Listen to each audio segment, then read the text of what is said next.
பக்ரீத் என்பதை விட சரியான பெயர் ஈதுல் அல்ஹா அல்லது ஹஜ்ஜு பெருநாள் என்பது சரியான பெயராக இருக்கும். நான் ஏற்கனவே சொல்லியதை போல எல்லா முஸ்லீம்கள் மீது அது கடமை இல்லை, வசதி உள்ளவர்கள் மீது மட்டும் கடமை. ஆய்வில் ஒரு முறை செய்ய வேண்டும், வருஷம் போனலாம் ஒன்றும் அவசியம் கிடையாது. கடவுளுக்கு பிடிக்காத காரியம் எல்லாம் செய்யறது, கடவுள் தடுத்த காரியம் எல்லாம் செய்யறது, ஆனா கடவுள்கிட்டையும் வென்றது. இது எப்படி இருக்கு? அது ஒரு கட்டிடம், அவ்வளவுதான், வெறும் கட்டிடம், வேற ஒன்றும் இல்லை. நபிகள் நாயகத்தினுடைய சிலையோ இறைவனுடைய சிலையோ எதுவுமே அங்கு ஒன்றும் கிடையாது. இறைவனுக்காக எழுப்பப்பட்ட முதல் ஆலயம் என்று குர்ஆன் சொல்லி, அந்த முதல் ஆலயத்துக்கு போகின்ற போது என்ன ஓதிட்டு போறாங்கன்னா, இறைவா லப்பைக் அல்லாஹும்ம லப்பைக், இறைவா நான் வந்து விட்டேன், நான் ஆஜராகிவிட்டேன். குர்ஆன்ல ஒரு வசனம் இருக்கு, ஹஜ்ஜுக்கான ஏற்பாடுகளை நீங்கள் செய்யுங்கள், நீங்கள் செய்யும் ஏற்பாடுகளில் மிக மேலானது இறை அச்சத்தை எடுத்துச் சொல்வதுதான். இந்த உரையினுடைய இறுதி பகுதியாக நபிகள் நாயகம் ஒரு ஹஜ்ஜின் போது ஆற்றிய உரை உங்களுக்கு நான் சொல்ல விரும்புகிறேன். அதான் அவருடைய இறுதி உரை.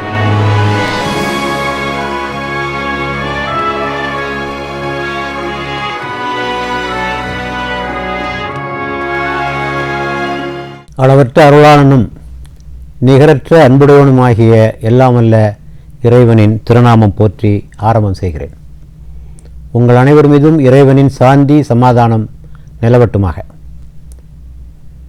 அன்புக்குரிய நேயர்களே, இன்னும் சில நாட்களில் பக்ரீத் என்று அழைக்கப்படுகின்ற தியாகத் திருநாள் அல்லது ஹஜ்ஜு பெருநாள் கொண்டாடப்படவிருக்கிறது. ஆகவே அதை பற்றிய சில கருத்துக்களை உங்களோடு நான் பகிர்ந்து கொள்ள விரும்புகிறேன். இந்த நாளில் 2 விஷயங்கள் நடைபெறுகிறது. ஒன்று, வசதி உள்ளவர்களும் உடல் நலம் உள்ளவர்களும் அரேபியாவில் இருக்கின்ற மக்கா என்ற ஊருக்கு பயணம் செய்கிறார்கள். அங்கே ஹஜ் கடமையை நிறைவேற்றுகிறார்கள். அங்கு செல்லாதவர்கள் சொந்த ஊர்களிலேயே தியாகத் திருநாள் என்று கொண்டாடுகிறார்கள். பக்ரீத் என்பதை விட சரியான பெயர் ஈதுல் அல்ஹா அல்லது ஹஜ்ஜு பெருநாள் என்பது சரியான பெயராக இருக்கும். இப்போ தியாகத் திருநாள் என்று சொன்னால் யாருடைய தியாகம், எதற்காக தியாகம் என்று ஒரு கேள்வி வருகிறது.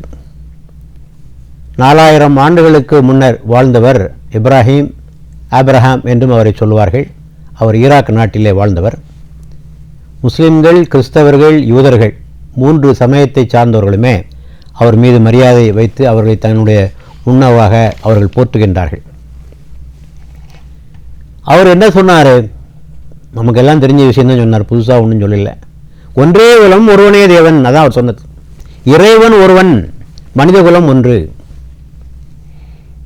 இறைவனுடைய மட்டுமே வணங்குங்கள், ஏக இறைவனை மட்டும் வணங்குங்கள், அவனுடைய கட்டளைகளுக்கு கீழ்ப்படியுங்கள், வேறு அவருடைய கட்டளை கீழ்ப்படியாதீர்கள், மனிதர்கள் அனைவரும் சமம் என்ற ஒரு கருத்தை சொன்னார். இந்த கருத்தை அங்குள்ள மக்களால் ஏற்றுக்கொள்ள முடியல. கடும் எதிர்ப்பு கிளம்புகிறது. முதல்ல அவர் தந்தை எதிர்க்கிறார். நீ இப்படியெல்லாம் சொன்னால் உன்னை கல்லால் அடித்து விரட்டுவேன் என்று தந்தை மிரட்டுகிறார். பின்னர் உள்ளூர் மக்கள் எல்லாம் அவருடைய கருத்தை ஏற்றுக்கொள்ள மறுக்கிறார்கள். அவருக்காக ஒரு நெருப்பு குண்டத்தை தயார் செய்கிறார்கள். தயார் செய்து அதிலே கொண்டு அவரை போடுகிறார்கள். இறைவன் அருளினால் அவர் அதிலிருந்து காப்பாற்றப்படுகிறார். ஆட்சி புரிந்த மன்னனும் அவருக்கு எதிராக கிளம்புகின்றான். இதையெல்லாம் அவருக்கு ஏற்பட்ட சோதனைகள் அத்தனையும் தாங்கிக் கொண்டார். பல்வேறு ஊர்களுக்கு சென்றார். அவர் பிறந்தது ஈராக் என்றால் எகிப்திற்கு சென்றார், பாலஸ்தீனத்திற்கு சென்றார், இப்படி பல மக்காவிற்கு சென்றார், இப்படி பல இடங்களுக்கு சென்று தனது பிரச்சாரத்தை அவர் செய்தார். அவருடைய தள்ளாத வயதில் அவருக்கு ஒரு மகன் பிறந்தான், இஸ்மாயில் என்று ஒரு மகன். அவனை அறுத்து பலியிட வேண்டும் என்று இறைவனுடைய கட்டளை வந்தபோது அதற்கும் தயாரானார். இறைவன் அது கூடாது என்று தடுத்து விட்டார். உம்மை சோதிப்பதற்காக செய்தோம், அவ்வளவுதான். ஆக இப்படி பல்வேறு தியாகங்களை அவர் செய்த காரணத்தினால் அவருடைய நினைவாக இந்த ஹஜ்ஜு பெருநாள் கொண்டாடப்படுகிறது. மக்காவிலே உள்ள கஅபா என்ற ஆலயத்தை எழுப்பியவரும் அவர்தான். ஆக இது தியாகத் திருநாளை பற்றிய ஒரு சுருக்கமான விவரம். அடுத்தபடியாக ஹஜ் என்ற ஒரு கடமை. நான் ஏற்கனவே சொல்லியதை போல எல்லா முஸ்லீம்கள் மீது அது கடமை இல்லை, வசதி உள்ளவர்கள் மீது மட்டும் கடமை. ஆய்வில் ஒரு முறை செய்ய வேண்டும். வருஷம் போனாலாம் ஒன்றும் அவசியம் கிடையாது. ஆய்வில் ஒரு தடவை போனாலே போதுமானது. உடல் நலம் இருக்க வேண்டும், வாகன வசதி இருக்க வேண்டும், பொருள் வசதி இருக்க வேண்டும். அவர்கள் மீது மட்டும் கடமை. புறப்படுறதுக்கு முன்னால் சில காரியங்கள்லாம் அவங்க செய்யணும். அந்த ஹஜ்ஜி கடமை செய்கிறதுக்கு முன்னாலே செய்ய வேண்டிய காரியங்களை செய்துவிட்டு தான் புறப்படணும். முதலாவதாக அந்த ஹஜ்ஜிக்கு செல்லுகின்ற பயணத்திற்கான செலவு தூய்மையான வழிகளில் ஈட்டப்பட்டிருக்க வேண்டும், அனுமதிக்கப்பட்ட வழிகளில் ஈட்டப்பட்டிருக்க வேண்டும். தவறான முறையில் ஈட்டப்பட்ட செல்வத்தின் மூலமாக அந்த பயணம் செய்தால் அந்த ஹஜ்ஜி ஏற்றுக்கொள்ளப்பட மாட்டாது. அது அதுக்கு மட்டுமில்லை, எல்லா நற்செயலுக்கும் அது பொருந்தும்.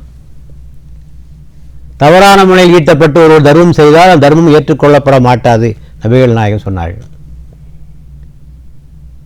நபிகள் நாயகம் ஒரு ஆளை பற்றி சொன்னாங்க, இவன் இறைவா இறைவா என்று இறைஞ்சுகிறான்,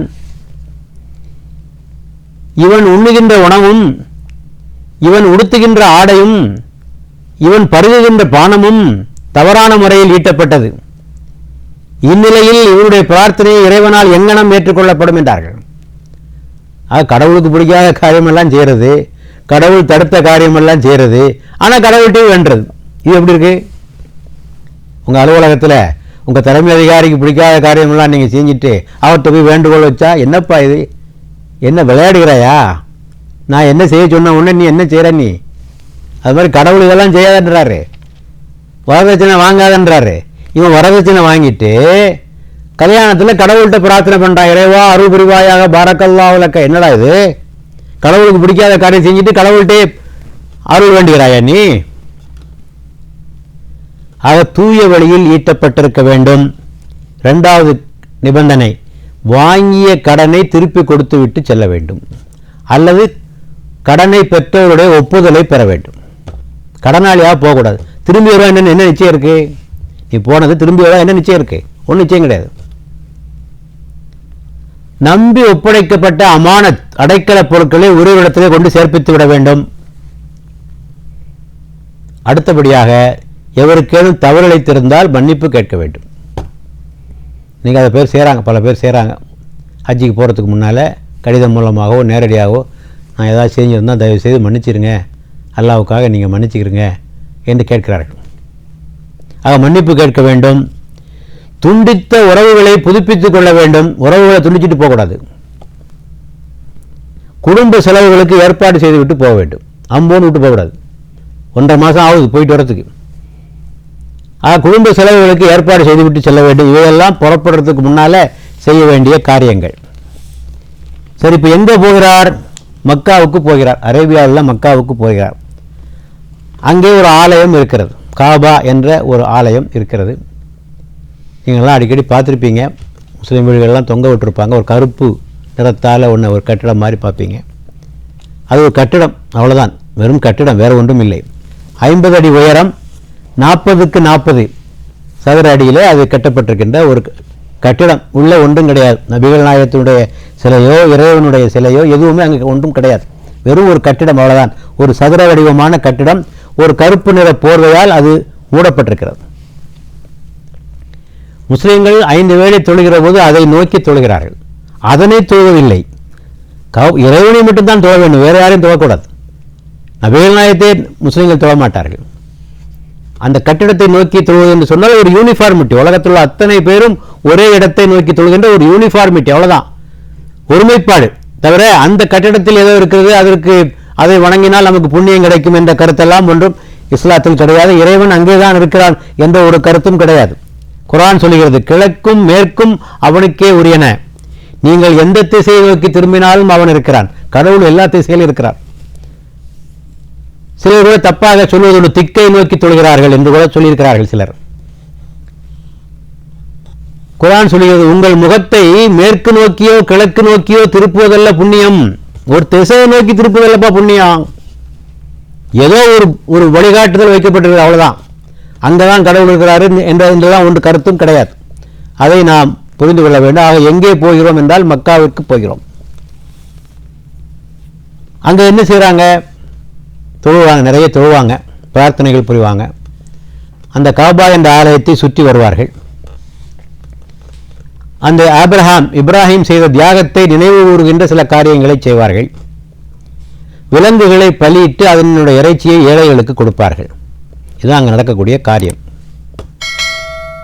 இப்போ ஏன் இந்த ஹஜ்ஜு என்று ஒரு கேள்வி வருகிறது. கடவுளை வணங்குறதுக்கு அங்கே வரைக்கும் போகணுமா? கடவுள் தான் எல்லா இடத்துலையும் இருக்காரப்பா. அது என்ன மக்கா வரைக்கும் போக வேண்டியிருக்கு ஒரு ரூபாய் செலவழிச்சுக்கிட்டு? ஒன்று, அது ஒரு சர்வதேச ஆன்மீக மாநாடு. சர்வதேச ஆன்மீக மாநாடு. அங்கே என்னென்ன பயிற்சி எல்லாம் அளிக்கிறாங்கன்னு சொன்னாங்க. ஓரிரை கோட்பாட்டுக்கான பயிற்சி. அந்த கஅபா என்ற ஆலயத்து முதல் ஆலயம், இறைவனுக்காக எழுப்பப்பட்ட முதல் ஆலயம் என்று குர்ஆன் சொல்கிறது. அந்த முதல் ஆலயத்துக்கு போகின்ற போது என்ன ஓதிட்டு போறாங்கன்னா, இறைவா லப்பைக் அல்லாஹும்ம லப்பைக், இறைவா நான் வந்துவிட்டேன், நான் ஆஜராகிவிட்டேன், உனக்கு இணையில்லை துணை இல்லை, நீயே புகழுக்குரியவன், நீயே அருட்கொடைகளுக்குரியவன், ஆட்சி அதிகாரத்துக்குரியவன், இறைவா உன்னிடத்தில் நான் சரணடைந்து விட்டேன் என்று சொல்லிக்கொண்டு போகிறார்கள். ஆக அங்கே ஒரு ஓரிரை கோட்பாட்டை அவர்கள் அங்கே முழங்குகிறார்கள். அடுத்தபடியாக இந்த ஹஜ்ஜுடைய நோக்கம் நான் ஏற்கனவே சொல்லியதை, தொழுகைக்கு என்ன நோக்கமோ அதே நோக்கம், இறையச்சம் இறை உணர்வு என்பதுதான் அங்கே நோக்கம். குர்ஆனில் ஒரு வசனம் இருக்கு, ஹஜ்ஜிக்கான ஏற்பாடுகளை நீங்கள் செய்யுங்கள், நீங்கள் செய்யும் ஏற்பாடுகளில் மிக மேலானது இறை அச்சத்தை எடுத்துச் சொல்வதுதான். இப்போ ஹஜ்ஜிக்கான ஏற்பாடு அந்த காலத்தில் ஒட்டகம் குதிரை இப்படி தேடி இருப்பாங்க ஏற்பாடுகள். இப்போ இந்த காலத்தில் விமானம், எக்ஸ்சேஞ்சு, விசா, பாஸ்போர்ட்டு, தங்குவதற்கான ஹோட்டல், இதெல்லாம் பண்ணுங்க, பண்ணாமல் எப்படி போக முடியும்? ஆனால் இவற்றில் மேலானது நீங்கள் இறை அச்சத்தை எடுத்துச் சொல்வதுதான், இறைவனை அஞ்சுகின்றவர்களாக நீங்கள் மாறுவதற்காக சொல்வதுதான் இந்த ஏற்பாடுகளிலேயே சிறந்தது. இந்த குர்பான் கொடுக்குறாங்க பாருங்க, அதை பற்றி குர்ஆன் சொல்லுது, நீங்கள் குர்பானி கொடுக்கின்ற, தியாகம் செய்கின்ற, பலி கொடுக்கின்ற பிராணியினுடைய இறைச்சியோ இரத்தமோ இறைவனை சென்று சேர்வதில்லை. அதெல்லாம் கடவுளுக்கு அதெல்லாம் தேவையில்லை. இறைச்சியோ இரத்தமோ இறைவனை சென்று சேர்வதில்லை, உங்களுடைய இறையச்சம்தான் இறைவனை சென்று சேர்கிறது என்று திருமறை சொல்கிறது. எல்லா இடங்கள்லையும் இந்த கருத்தை சொல்லப்பட்டிருக்கு.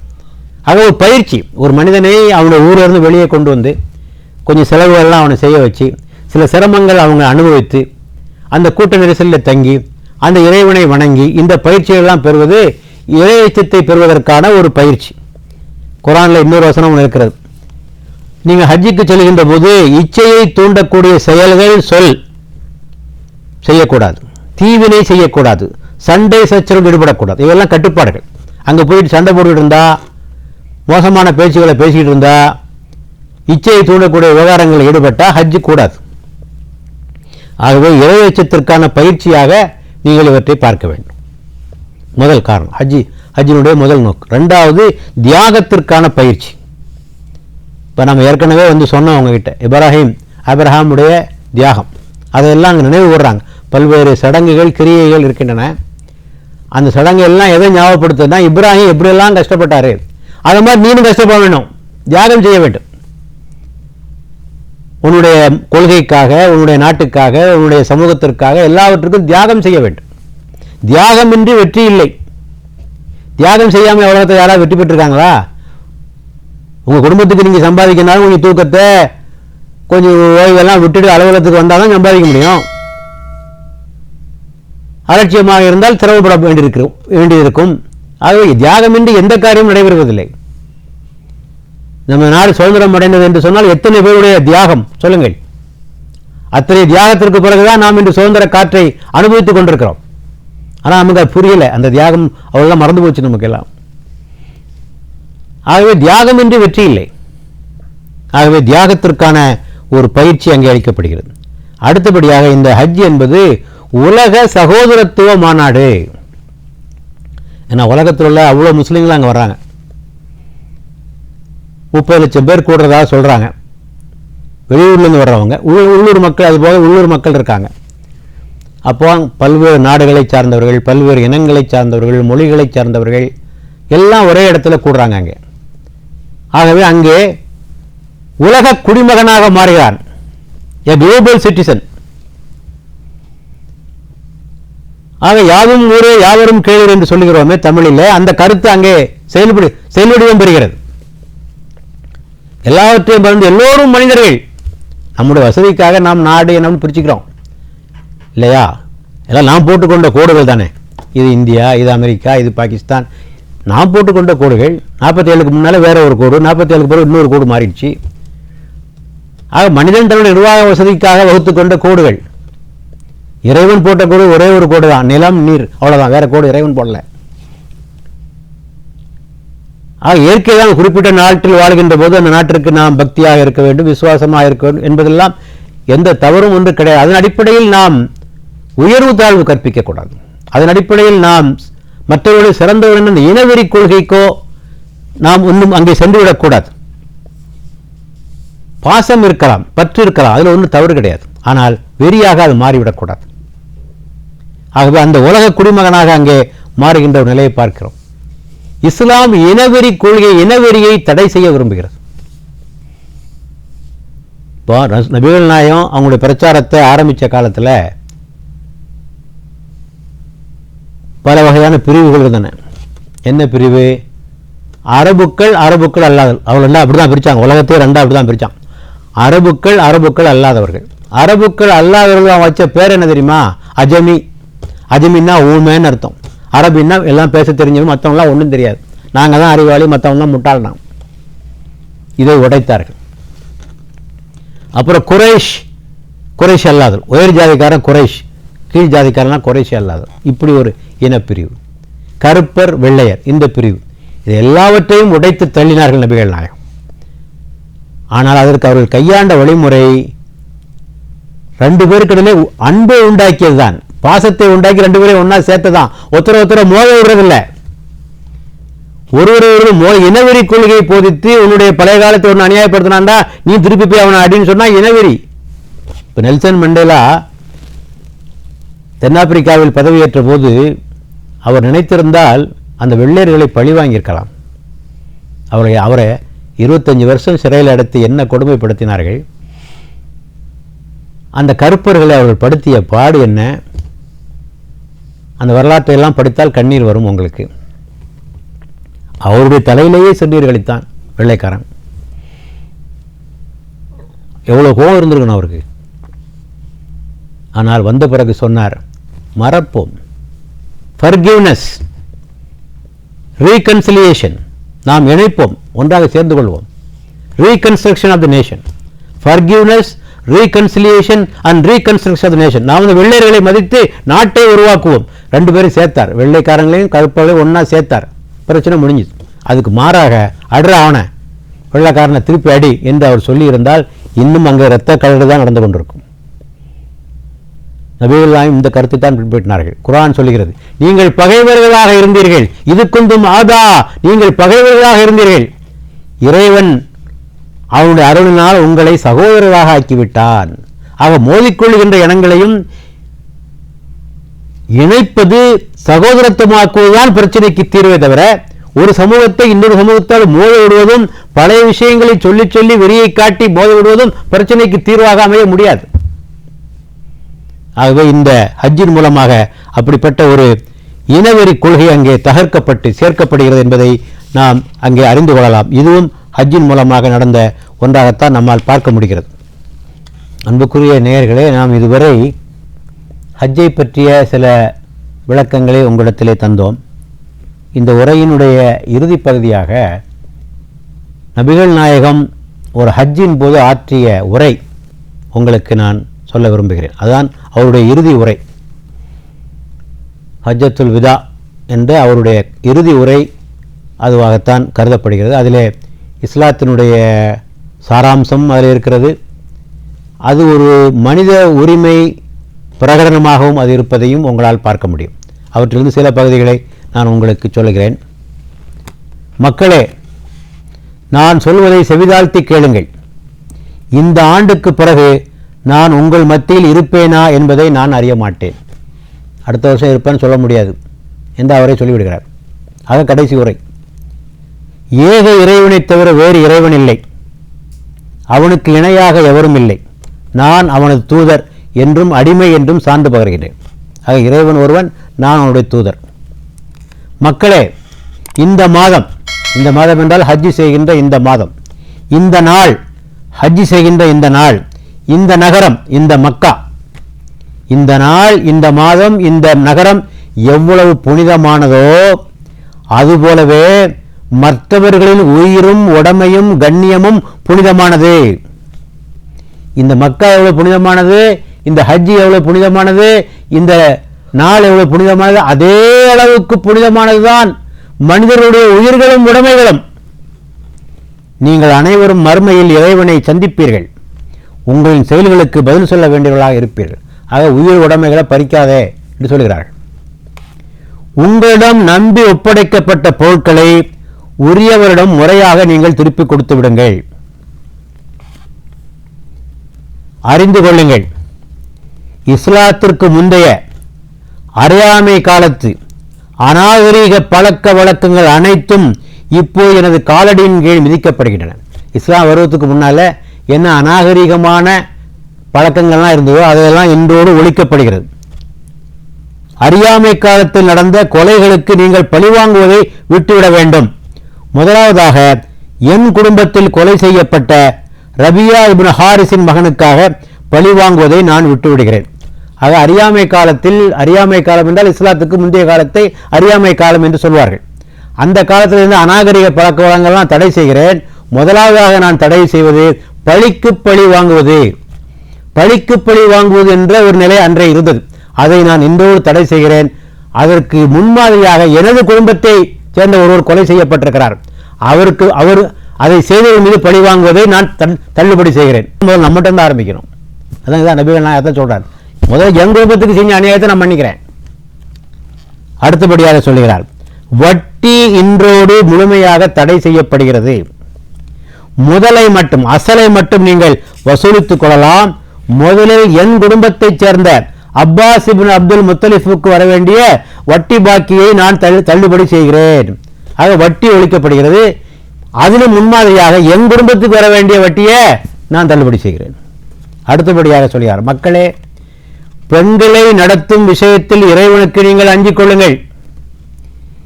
இறைவன் அவர்களை பாதுகாக்கும் பொறுப்பை உங்களிடத்தில் ஒப்படைத்துள்ளான். திண்ணமாக ஆண்களுக்கு பெண்கள் மீது உரிமை இருப்பது போல் பெண்களுக்கும் ஆண்கள் மீது உரிமை இருக்கிறது. இங்கே பெண் உரிமையை பற்றி பேசுறாங்க இல்லையா? அஞ்சுகிறீங்க, அந்த பெண்களை நீங்கள் காப்பாற்ற வேண்டியது உங்களுடைய பொறுப்பு. அந்த பொறுப்பை இறைவன் உங்களுக்கு ஒப்படைச்சிருக்கான். உங்களுக்கு அவர்கள் மீது உரிமை இருப்பது போல் அவர்களுக்கு உங்கள் மீது உரிமை இருக்கிறது என்று நபிகள் நாயகம் சொல்கிறார்கள். அடுத்தபடியாக சொல்கிறார், மக்களே, உங்கள் இறைவன் ஒருவனே, உங்கள் ஆதி பெற்றோரும் ஒருவரே.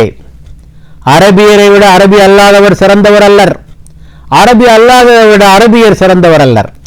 கருப்பரை விட வெள்ளையரோ, வெள்ளையரை விட கருப்பரோ சிறந்தவர் அல்லர். உங்களில் அதிக கண்ணியம் வாய்ந்தவர்தான் யார் என்றால் இறையச்சம் உடையவர். ஆக நீங்கள் எல்லாரும் ஒரே ஆண்டவனாக தான் படைக்கப்பட்டிருக்கீங்க, எனவே சமம். உங்களுடைய ஆதி பெற்றோர் ஒவ்வொரு தான், ஆதம் ஏவாள், அவங்க வந்தவங்க தான். நீங்கள் எல்லாரும் சமம். கருப்பரை விட வெள்ளையும் உயர்ந்தவன் இல்லை, வெள்ளையை விட கருப்பு உயர்ந்தவன் இல்லை, அரபியை விட மற்றவன் உயர்ந்தவன் இல்லை, மற்றவரோட அரபி உயர்ந்தவன் இல்லை. யாரிடத்தில் இறையச்சம் ஒழுக்கம் இருக்கிறதோ அவன் உயர்ந்தவன்.